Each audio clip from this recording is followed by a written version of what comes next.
choice that we live to do, oh, somehow they all return right back to you. So do be careful of how you treat your fellow man. Oh, and let's not forget that life is a test. Oh, we are asked just to give it our best, and it is the fruit that will identify the truth. Ooh.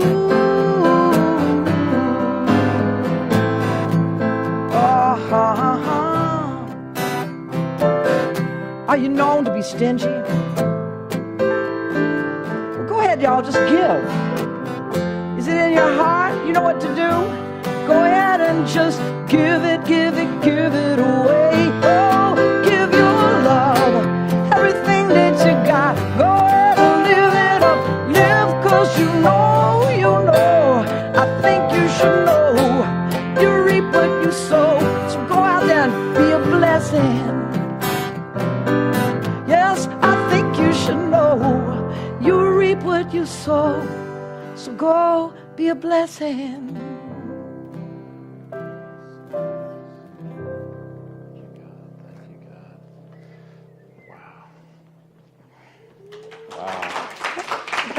Wow.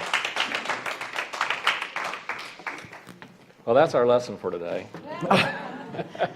Thank you. Oh, Thank you. welcome. Oh, my goodness. Good morning, everyone. Great to see you. Look at these beautiful, beautiful lights. What a treat to have you here.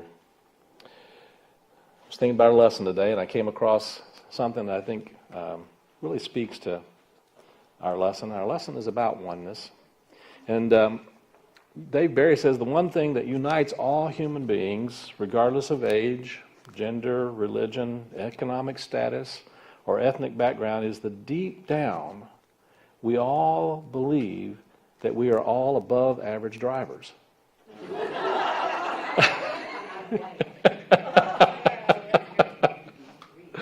Ba-dum-bum. So we're talking about oneness today, and I came across a really great story, an illustration. There was once a farmer who each year entered his corn into the state fair, and each year his corn won a blue ribbon. And so one year a newspaper reporter interviewed the farmer and wanted to kind of find out what his secret was to his success, to winning the blue ribbon every year. And he was quite surprised to learn that the farmer said that for years he had been sharing his prize-winning seed corn with all of his neighbors. And he said, well, why in the world would you share your best seed with your neighbors? And when they're in, you know they're entering the same competition as you. Don't you want to win? And the farmer said, well, yeah, I definitely want to win, but what I want more than anything is to grow the best corn I can grow. He says, you see, to grow the best corn, I can't afford not to share. See, the wind picks up the pollen from the ripening corn and swirls it in the fields. And so if my neighbor grows inferior corn, it cross-pollinates, and it steadily degrades my corn. But if my neighbors are growing the best corn possible, it actually elevates the quality of my corn. You see, there's an awareness that we all have on a deep level. And we sometimes forget it. And that awareness that we have is that we are all connected. That there's nothing that goes on in me and in myself and in my life that doesn't affect everyone else in some way. And vice versa. Whatever is happening in the world affects each and every one of us on some level. Sometimes we're really trained pretty well to tune out how we are connected. We're really programmed to really look for all of our differences. You look at all of our advertising, you look at the news, you look at all, it really is focused on how, all the ways that we are different. We all have differences. We've talked a little bit about this. And that's part of what makes us special. It makes us unique. I had a friend, one of my teachers when I was in graduate school in social work, he says, we are all so disgustingly alike because we're different.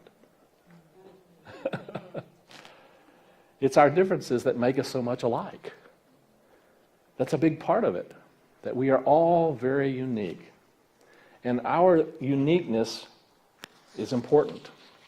Our uniqueness, I would say, is actually essential. In our quest lesson this week,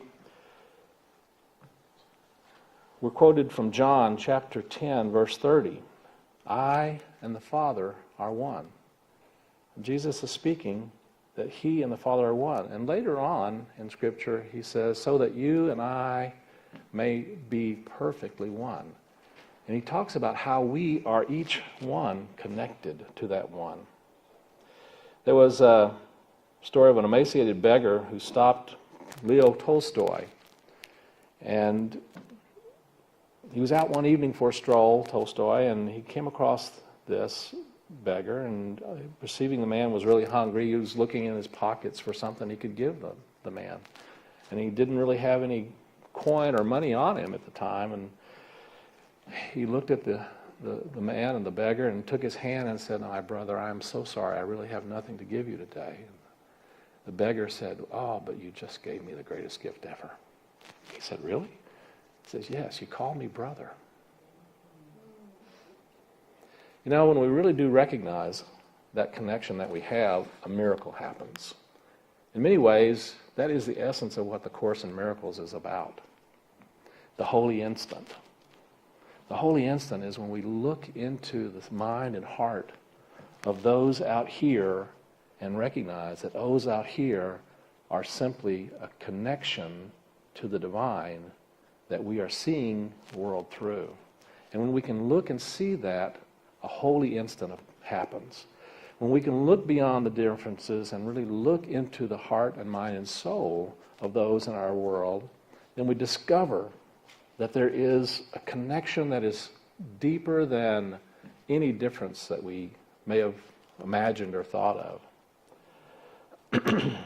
We've already learned that our essence, our individuality, is unique, and it's unique in its way of showing up, and that God, the divine, exists within each and every one of us. So there is this divine nature that we call in unity the Christ. And the Christ is the essence of who and what we are here in this world to express. And we express that in very unique ways. And we each one have a personality, of course. And that personality is really, in a sense, a belief system of who that is and who we are. And there are some teachings, some people have connected the idea of the ego with the personality. And they're not always the same thing, but they do kind of relate in many ways. But here's the thing, our personalities are we're not really trying to get rid of our ego or our personalities. What we're really trying to do is help our ego and personality to be more transparent or translucent so that our true nature, our individuality, shines through. That we really are experiencing and expressing more of who and what we are on a deeper level, rather than just a belief system about who we've come here to be. So, I love this saying from Rumi. He says, you are not a drop in the ocean. You are the entire ocean in a drop. Let me say that again because it just speaks to the soul. You are not a drop in the ocean. You are the entire ocean in a single drop. Can you reflect on that for just a moment? Can you let your heart be open to that knowing, to that possibility that there's more in you than you ever imagined yourself to be? And the reality is that's true of everyone who is sitting to the left of you, to the right of you, in front of you, and behind you. And our work is really to learn how to not only see that within ourselves, but one of the things that helps us to see that in ourselves, believe it or not, is to really practice seeing that in all of those around us, in all things around us. You may think of the ocean as a wave even, and each wave at its core was and always is and will be the ocean. And there's an essence of that ocean in every wave, in every drop. And even though we take a drop out of the ocean, it doesn't make it less ocean. In all honesty, it is still ocean. That's true for each and every one of us. The reality is we can't really remove ourselves from the ocean because we are actually immersed in it, and we can't see it half the time because we're like the fish in the water saying, "Where's the water?" I don't see any water. What water? What are you talking about? Water. There's no such thing as water. We are immersed in the divine. And it is, if you look at a fish out in the ocean, that's ocean also. It's not just a fish. Everything that we are is all that we are. And we're created with really ultimately no boundaries. I came across this understanding, this really great saying. Sultan bin Salman Saud, who is a Saudi Arabia astronaut, went up in space, and he said the first day we were all pointing to our countries. And the third or fourth day, we were pointing to different continents. And by the fifth day, we were all aware only of one earth. Can you get that image? Can you see how when you move to a higher perspective, you don't see the little separations. You don't see the little boundaries. If you go into outer space, those maps that we see that show the boundary of Texas, it's not there. I'm sorry to disappoint some of you. I realize that you do think that Texas is the world. And it is a beautiful part of the world, but it is a part of the whole. And it's just something that we have developed and created to try and create separation. And for some reason, the ego likes to create separation. It feels like that the only way that it can really exist is if it's separate from that which is out here. But the Spirit knows that there really is ultimately no separation. There's not a you and I, there's I am. And the I am is at the essence of who and what we are. The word universe means turned into a whole, according to our lesson. But I also have come across another understanding. The word universe is uni, which means one, and verse, which means song. And you and I are one song. And in each song, there are, of course, different notes. But, if you were to do an aria and you started leaving some notes out, it wouldn't sound the same, would it? It wouldn't be complete. And it wouldn't be the same music, and it wouldn't be the same harmonies. And so, every note in a symphony has its place, is important. And you are a note in that symphony. You're helping to make up a beautiful verse, beautiful song. And this universe is a song. It is something that is, I think about in terms of vibration. Everything is vibration ultimately, isn't it? And that vibration, we translate it into sound. And it's a beautiful sound. And when we can get enough perspective on what's going on in us and in our lives and in the world, and take a higher view, our ears become more attuned to the beauty of the universe. Richard E. Byrd, who was responding to the Antarctic winter of 1934 when he was exploring, he said, "I had never known such utter quiet." He wrote later in his diary, and suddenly, standing there alone in the barrier, the quiet flooded in and engulfed him. And for an instant, he was a part of it, a part of the silence, the space, and the harmony. And for an instant, he felt his oneness with the universe.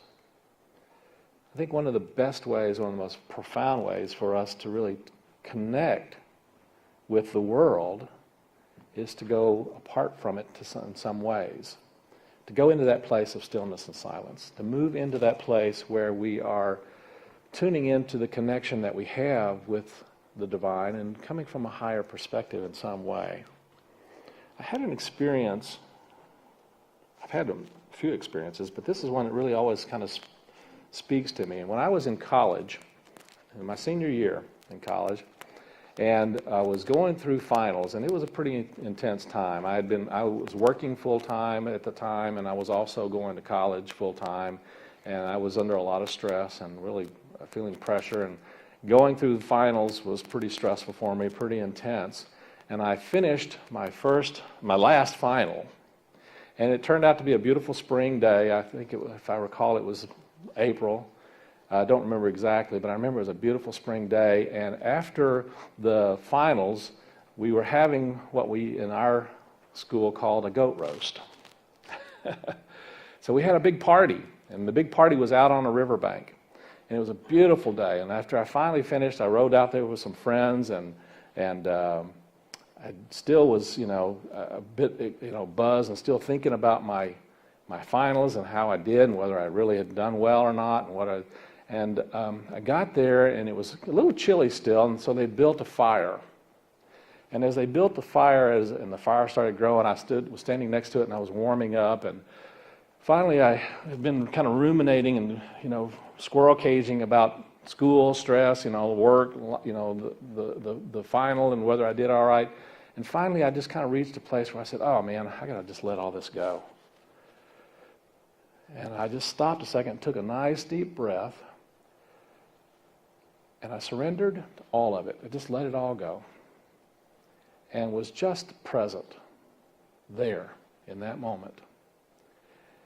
And I had the most amazing experience of feeling connected to the fire and to the people there and to the river and to the trees. And I felt a oneness that I had not really experienced, I think, to that level before. And part of the amazing thing for me about that was, and by the way, I was straight at that time. I was not on anything. I think a little later on I was on something, but had a few beers, but I was, had just gotten there, so I really was not. I was just present. Does that make sense? And the interesting thing about that was, two of my really good friends right in front of me got into a fist fight. And they were just slugging away at each other. And I was in such a place that I really got that was absolutely perfect. It was absolutely, and if you knew me, I was a middle child and I was the peacemaker, right? I was like, oh no, you can't have this going on. But in that moment, I knew that's exactly what needed to be happening. And that they had this fight, and it was kind of, part of me just said, well, they've been needing to do that for a while now. Some little voice inside of me knew that that's what needed to happen. And everything felt in perfect order, just exactly in that moment. And when I was in ministerial school, I shared that story, and one of the things that one of my instructors said was, that sounds like you had a very mystical experience, and I do believe that's what it was. But I think that all of us at different times have those kind of experiences. When we really do take the time to stop and connect with our oneness with the divine, then we can begin to see that whatever is happening, there is a purpose for it and a value in it, and there's something worthwhile in whatever is going on, and that we are connected to it in some way, and it is there for a benefit that perhaps we can't see at the time.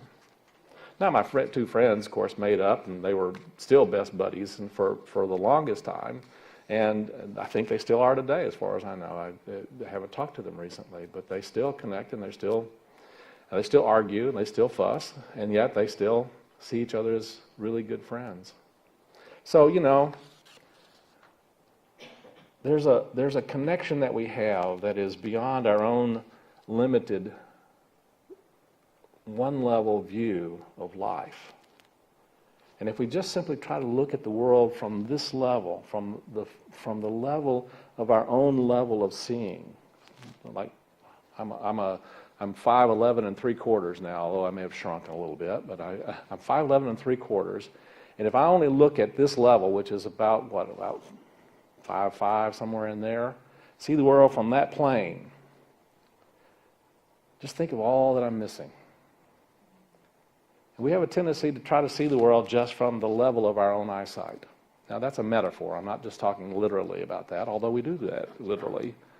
But we try to see the world, we see the world with the limitations of our own eyesight.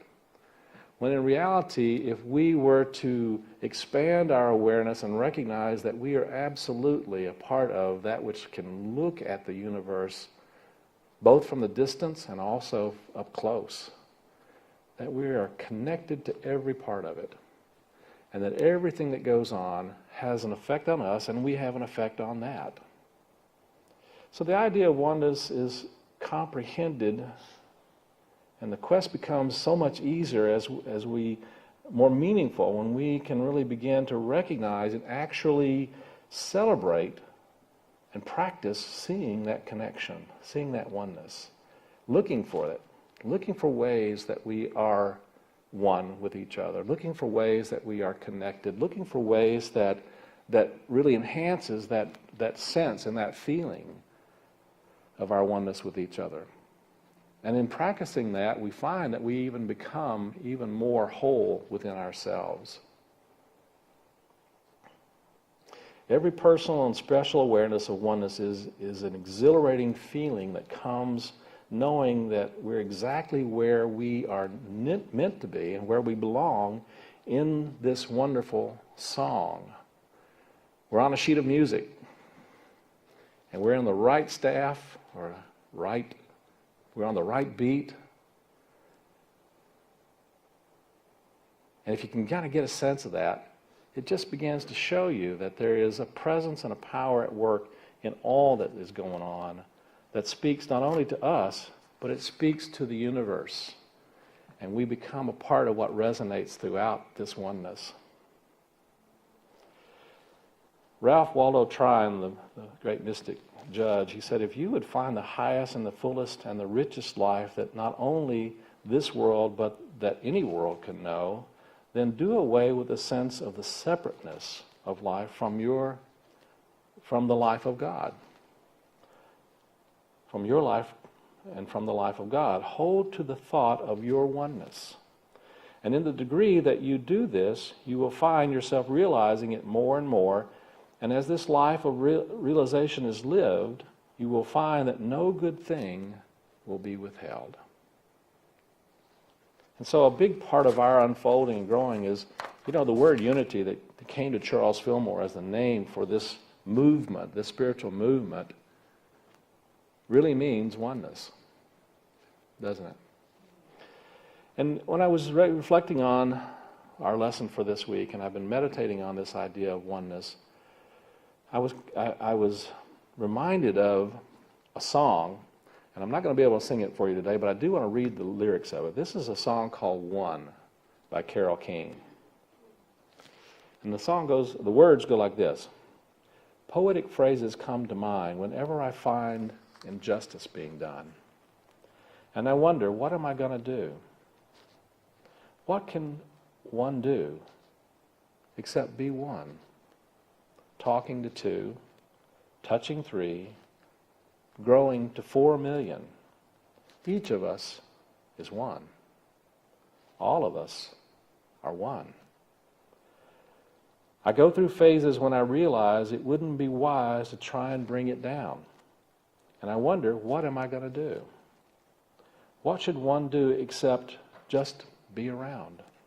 Staying alive, putting out love, growing to 5 billion. Each of us is one. All of us are one. Open your heart and let the love come shining through, and you will do what you need to do to know just where the other you is coming from. He is one. She is one. A tree is one. The earth is one. The universe is one. I am one. We are one. It just amazes me that I can be part of the energy it takes to serve each other. And I wonder, what am I going to do? What can one do but be one? Each of us is one. All of us is one. We are one. What am I going to do? Be one. I love that song. I love that song. It's a powerful song. It's a powerful awareness. It's a powerful consciousness that we can learn and we can practice and we can grow into. And so we have all these differences that we have been taught are the most important thing, of course. You know, having a different skin color, having a different gender, having a different political party, having a different height, weight, having a different country. Those are not the real. Those are not the truth. There's more. There's so much more. There's so much more for each and every one of us when we begin to recognize that I am the same and the one that I am seeing out in the world. And so I want to close with one of my favorite poems by one of my favorite poets, Hafiz. And the name of the poem is Only. That illumined one who keeps seducing the formless into form had the charm to win my heart. Only a perfect one who is always laughing at the word two can make you know of love. We are one. And that's our lesson for this week. And our homework. And I want to close with one more phrase from Hafiz. He said, I am made whole by your life. Each soul completes me. And that's the truth. Let's move into our meditation time. Bring me a higher love. Where's that higher love that I'm looking for?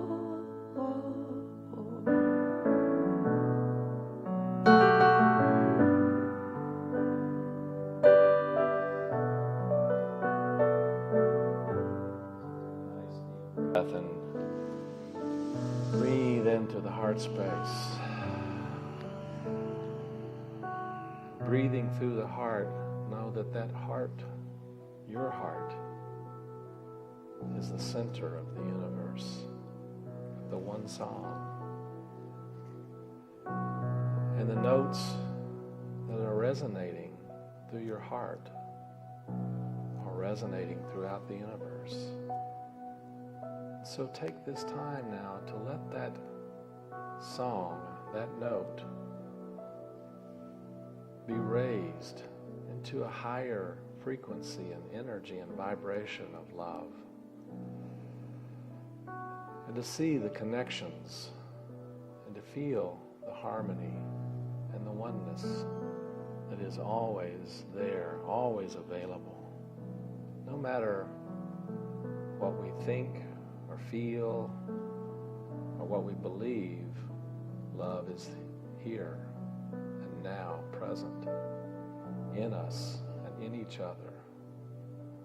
And yes, even in our differences, even in our confusion,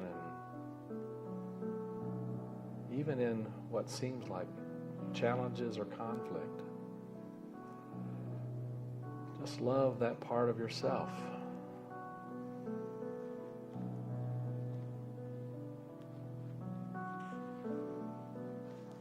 And know that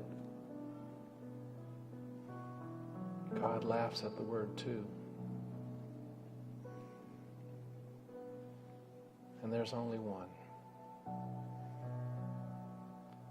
There's only one.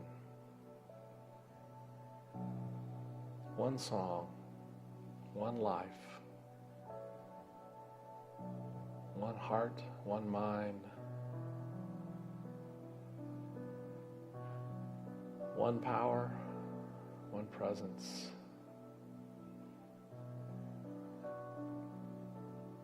Immerse yourself in that oneness.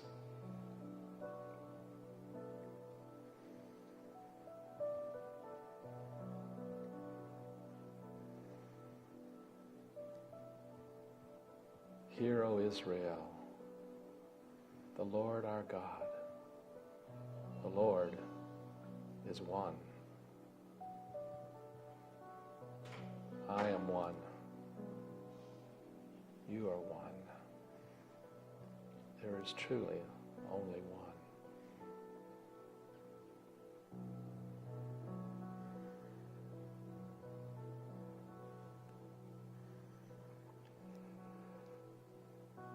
As you breathe in and out, just let that sense and knowing of connection, of oneness, and the power of that higher view of your life, of the life of those around you, the life of the animals and the beast, that we're all connected in a tapestry, in a symphony.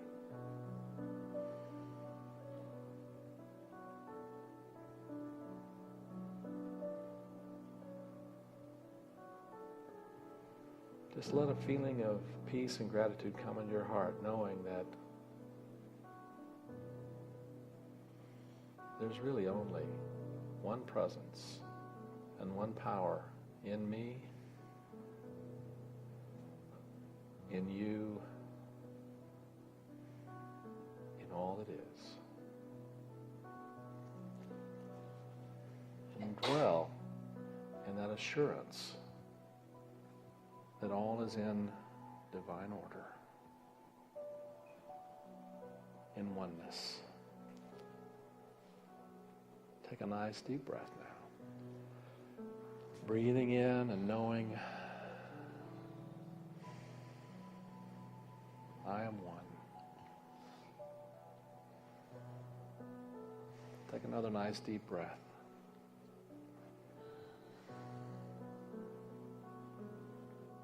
And when you're ready, gently open your eyes.